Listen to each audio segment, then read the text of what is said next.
Nainit na umaga mga ka-basic. So yan, tapos na tayo sa bubong na yan. Doon naman tayo sa kabila. Kasi mas mataas na yun.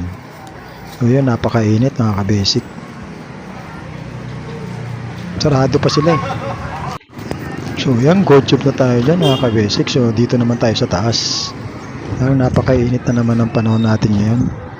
Sana man lang makisama ang panahon, makulimlim man lamang sana mamaya.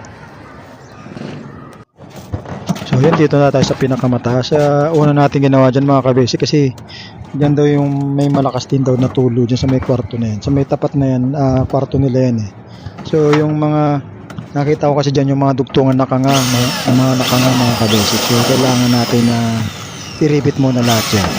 Tirahin na natin yan.